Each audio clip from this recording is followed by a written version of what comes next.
अग्निवीर योजना हम सबों ने विरोध किया, आज भी विरोध कर रहे हैं। 4 साल के बाद बेरोजगार क्यों कर दोगे? 25% ही रखेंगे, बाकी 75 को निकाल देंगे। ये कौन सी योजना है ये? यही ना अग्निवीर की योजना हो गई। और पहचान करके आप आरएसएस को रखोगे और कमजोर और गरीब के लोगों को आप छांट दिया करोगे। और लोगों का ही आरोप है आप आरएसएस को ट्रेनिंग देना चाहते हो। शुरू से आरोप हम लोग लगा रहे हैं ताकि समाज में जाए दंगा और उन्माद फैलावे भाजपा का। अब उनको हथियार की ट्रेनिंग, तो हथियार की ट्रेनिंग आरएसएस को डायरेक्ट नहीं दे सकते थे। ये फौज में एक रास्ता निकाल दिया और फौज में जाएंगे और वहाँ राइफल बंदूक की ट्रेनिंग लेंगे। नमस्कार, आप न्यूज नेशन देख रहे हैं। मैं हूं आपके साथ वंदना। राष्ट्रपति चुनाव में द्रौपदी मुर्मू को कुल 540 सांसदों ने वोट किया, वहीं यशवंत सिन्हा को 208 वोट आए हैं। हमारे साथ बात करने के लिए हैं राजद के प्रदेश अध्यक्ष जगदानंद सिंह। कैसे देख रहे हैं? दोनों ने बिहार का दौरा भी किया था, दोनों ने भी वोट के लिए अपील किया। आखिर चूक कहाँ हुई? चूक कहाँ हुई?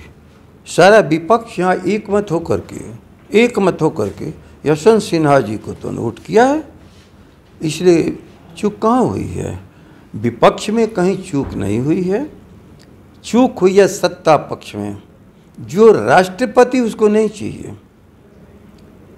उनको केवल अपना राष्ट्रपति चाहिए।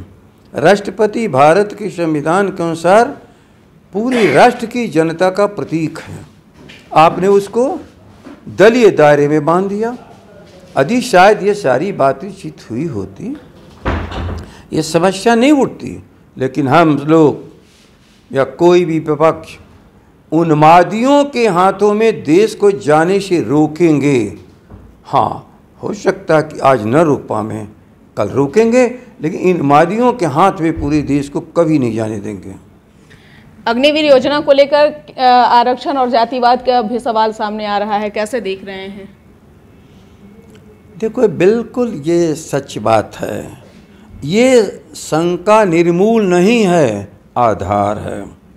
अग्निवीर योजना हम सबों ने विरोध किया, आज भी विरोध कर रहे हैं। 4 साल के बाद बेरोजगार क्यों कर दोगे?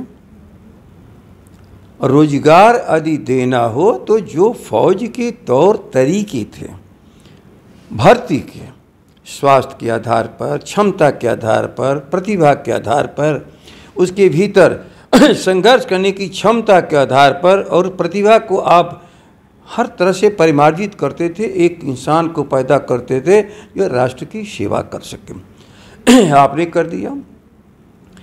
हम केवल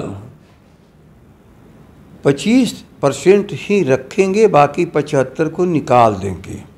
क्यों? ये कौन सी योजना है ये? यही ना अग्निवीर की योजना हो गई जी। तो 75% को रखोगे और 25% के निकाल दोगे, अर्थात आरएसएस को भी रखोगे और आरएसएस को आगे बनाए के रखोगे और बाकी लोगों को आप हटा दोगे, आम जन को और गरीब और कमज़ोर की जाति के आधार पर उनको हटा दोगे। ये जो मन में शंका है उसका आधार है। कभी कभी ये कह रहे हैं कि पुराने तरीके से फॉर्म आता था। एक सवाल का जवाब दे कि जब हम कहते हैं कि पुरानी परंपरा के अनुसार आप लोगों को रिक्रूट करो, भर्ती करो फौज में, ताकि इसकी पूरी प्रतिष्ठा बनी रहे, ये लड़ाकू लोगों के मन में राष्ट्र की सेवा बनी रहे, तब आप कहते हो कि नहीं, हम 4 साल के लिए रखेंगे, 75 को छांटेंगे, 25 को रखेंगे। अब यहाँ पर क्या कर रहे हैं? जात बताओ। एक ही सवाल का जवाब देते हैं। जब कोई भी आरक्षण नाम की चीज नहीं है, ये जात की जनगणना को कहते हैं कि ये जात पात फैलाएगा। ये क्या फैला रहे हैं? ये दंगाइयों लोगों को अलग से एक रास्ता दे रहे हैं, एक अलग से रास्ता दे रहे हैं। और 75% एक गरीब, कमज़ोर, निरीह लोग, क्योंकि भारत का कमज़ोर वर्ग आर्थिक रूप से और जाति रूप के दोनों से कमज़ोर है, और पहचान करके आप आरएसएस को रखोगे और कमज़ोर और गरीब के लोगों को आप छांट दिया करोगे। और लोगों का यही आरोप है, आप आरएसएस को ट्रेनिंग देना चाहते हो। शुरू से आरोप हम लोग लगा रहे हैं ताकि समाज में जाए दंगा और उन्माद फैलावे।